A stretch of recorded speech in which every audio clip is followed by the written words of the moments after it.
Hi, everyone. How are y'all doing today? Good.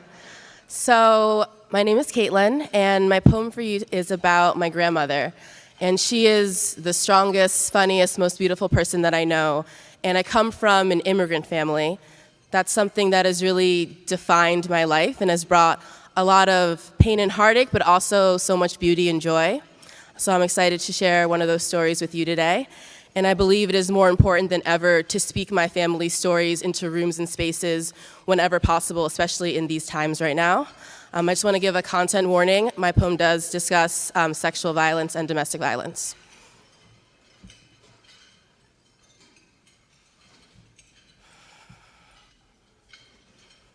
My 84-year-old grandmother is the healthiest person in my family, serves traditional Chinese medicine, herbs, acupuncture needles in the basement of her home in Queens, New York.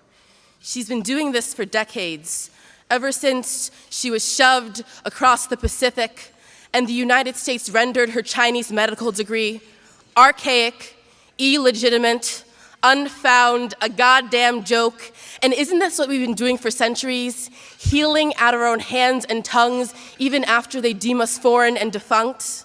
She may not have an MD after her name, but she has knowledge white doctors will never be able to touch. She tells me in Cantonese, they do not understand that everything is connected. Tell them I have other knowledges they don't. They do not respect me or my ways of thinking, but it is the best way. I know it is the best way. Know it in the way she takes one look at my tongue, reads the dehydration out of me, asks what is wrong with my stomach. I say nothing. She's been asking what's been wrong with my stomach for years. She calls this yeet hay, which translates to hot air. She says we must be balanced. Yeet hay means too much heat, too much air, and block chi. Chi, life force and energy, connected to the balance of yin and yang. My mother gave me the middle name Yin, cold and hidden like the dark moon. Maybe she knew I'd inherit all this gaslight and unbearable heat. Why do I have so much yeet hay? Probably since the first time a man laid a hand on me, and I have trouble remembering all the violations, but I now know the mind protects the body from what it cannot handle. Everything is connected, like my grandmother says, and I know there is no English word for that. This is not a metaphor. My people's ways of healing and giving back life are not metaphors. My history of sexual violence is not a metaphor. So when I tell you that bruises fade, but he wrote that shit into my DNA, I mean it. When I tell you I've never told my grandmother about my history of wounded men wounding me, but she still knows what I carry in my body, I am not exaggerating. Last month, a doctor sent me to the hospital, said she didn't know why I was in so much pain. I sat in the cold room alone overnight, waiting for my test results.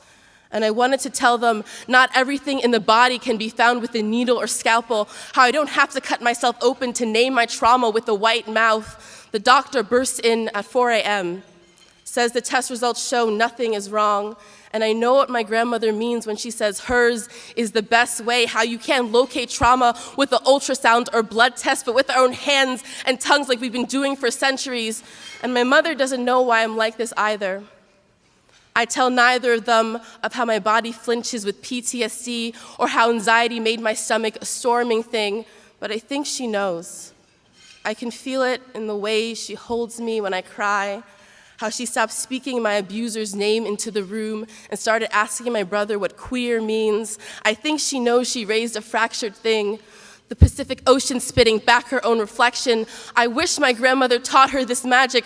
I wish they could read and summon the trauma out of me to sputter up all this yeet hay, all this heat I've been carrying in my body. And most days, my grandmother tells me it is not too late, that I can unblock the hurt and let joy and life flow through my body again, and I want to believe I can.